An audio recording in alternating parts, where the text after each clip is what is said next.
Hey, I've got this king platform bed that I just finished and I'm excited to show you how I built it with the storage underneath and this headboard that breaks down completely to get it up a tight staircase in a historical home here in my town. Check it out. Woo! You know, it's not often that I draw it, but this time I had to draw it on Google SketchUp. And then after I did that, I was able to pull off the measurements from the drawing so that I could get this thing built very accurately without making many mistakes. Now this customer wanted me to make this bed out of a single slab. I couldn't do that for all the components, but I could do that for every single component that's shown on the outside of the table. So I got this silver maple slab and I started debarking it. That's what's happening here. Using a bunch of different tools to get that done. This little guy makes me feel like I am a dentist as I'm digging it out, and then I start hacking away at it with the hammer because sometimes that just doesn't work.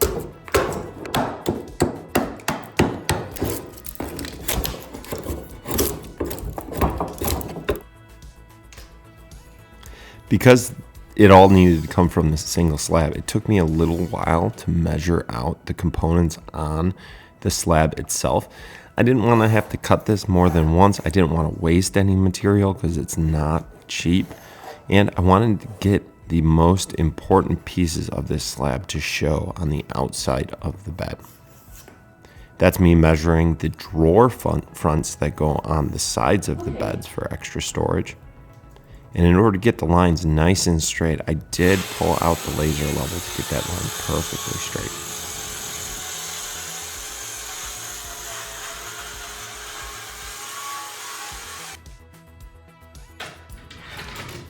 I'm here using my Festool track saw to trim it up, trim the edges up, get it nice and square, get these pieces going perfectly.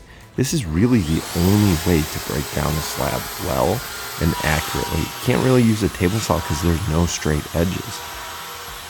A track saw is pretty much the way to go on this process, and the TS75 doesn't disappoint.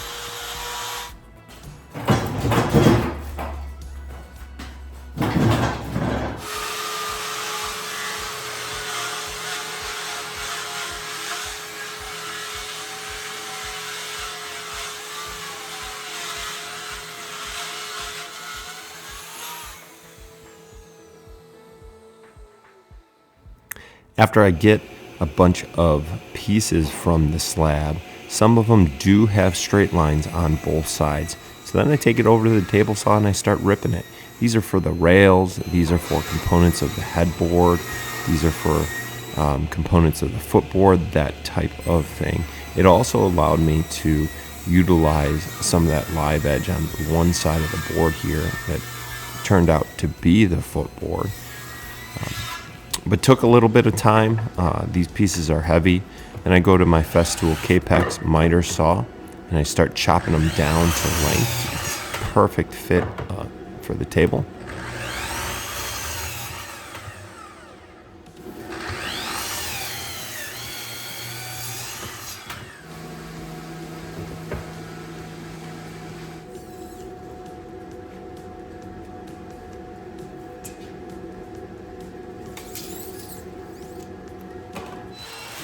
And sorry for all the beeping in the background.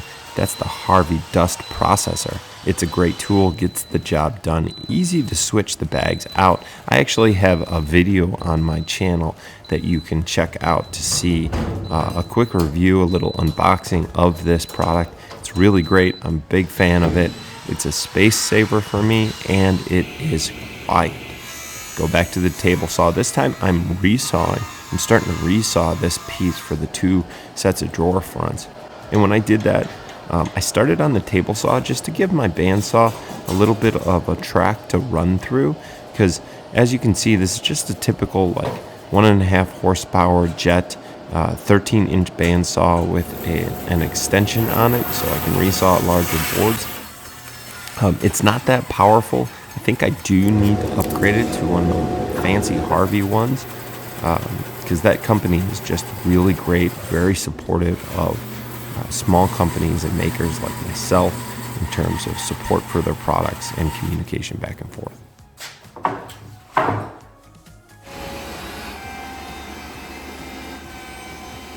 And speaking of companies and products that do a great job communicating with their customers, Jessam, which supplied the router for this, the spindle head for this router sled, and TOT Sled, those two companies are extremely accessible for makers like myself. And that's why I use it. It's great product first and foremost, and great customer support.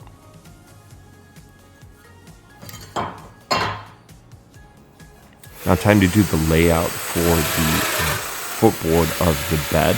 Now this one I will be gluing up, which is different than the headboard. And please stick around to see how I built that piece. It's a piece that breaks down completely, so it can get up a real tight staircase. But this is how I built the headboard. Typical dominoes, rubbing some glue on it, fitting it, clamping it, all that type of good stuff. And I'm really glad I was able to do that because this gives a lot of support for the overall components of the bed.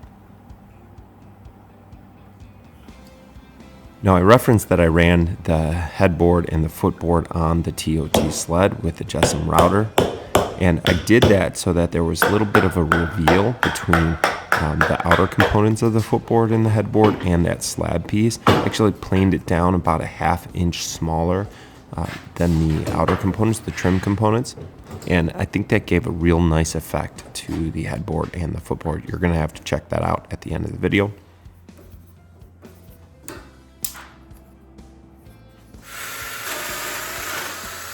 So I break out the Domino connector set in the large Domino XL so that I can get this thing to break down and go up a really tight staircase here in my town. These things work perfect when you fit them in. It's pretty easy. It's a little hard to follow the directions, but pretty easy to install them at the end of the day.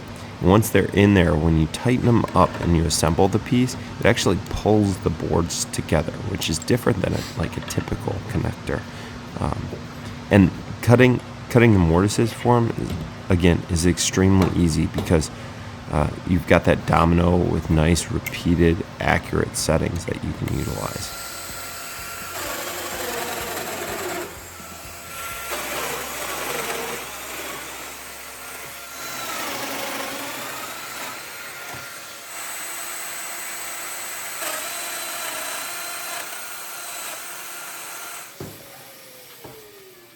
It certainly did take a while to get these things set up and cut and in the exact right position, but it was worth it because this is the only way my customer was able to get such a big piece up the stairs of their home.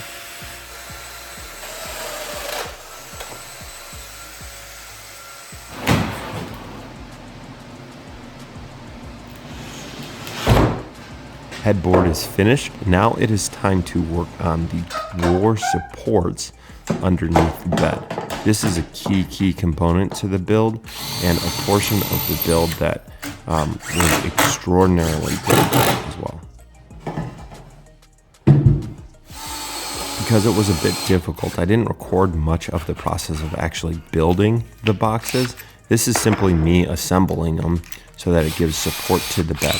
This ends up being the main support for the bed and the structure for the bed. The headboard and the footboard, realistically, and the rails as well, realistically are just appearance pieces, so it looks really nice. This is the part of the bed that gives all of the support, all of the structure. And it houses the drawers, so that's really exciting. So here I am just securing them with like 30,000 bolts. I didn't actually count how many pieces are portion of this bed, but this was probably one of the most complicated things that I did, primarily because it had to break down completely and get up that staircase.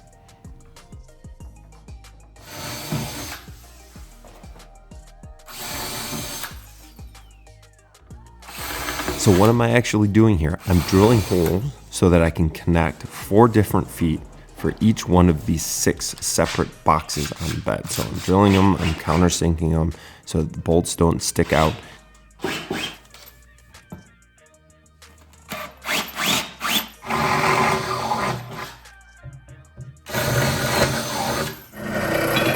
here's my assistant Nathan giving me a good hand here, drilling holes on those feet supports and putting the threaded inserts in that. For the leveling feet, we've got threaded inserts on the top. We've got this leveling feet on the bottom. And these feet are what give the bed a really strong platform to sit on. Nathan and I are adding threaded inserts that secure onto the piece with 3 different screws, and then we bolt it, put a bolt through it to secure the other components to it. Extra support, overkill on this beautiful bed. It was worth it. This bed is so intricate, so well put together that I just felt like I had to go overkill on the support. Now it's time to install the drawer slides. These are undermount drawer slides. You see that little connector on the bottom of the drawer itself. I secure them straight to the sides of the boxes.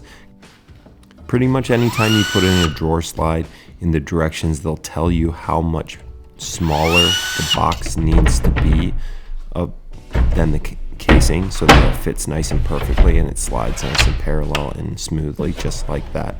And that's what this was. This was a half set insert. Here is a large number of pictures of the bed all assembled, finished, the drawers underneath, that beautiful headboard. The color of that silver maple is striking. And I'm going to show you in just a second how it breaks down and then gets reassembled on site, so stick around here. But as we're waiting and you're watching, make sure you subscribe and enable the notifications to my channel so you get more videos just like this. And here we go, let's break down the bed. You notice the slats on the top. I didn't record that process, but man, there were a ton of those. Breaking down the headboard, ready to get it upstairs at this house. And I am about to show you the staircase that this thing has to go up. Check this out. Hey, how's it going? We are on site for the delivery in this historical home here in downtown Geneva, and we are going to take it up these tiny stairs, and this is the struggle.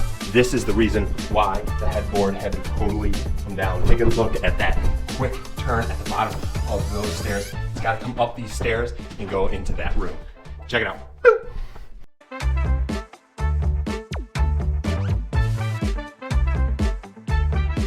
Nathan and I had to walk up the stairs like 30,000 times to get all the components up there on that tight staircase. It was absolutely worth it. Again, as you're finishing this up, please subscribe and enable notifications to my channel so I can show you more content, release more interesting videos, and have more fun building stuff. Thanks for watching.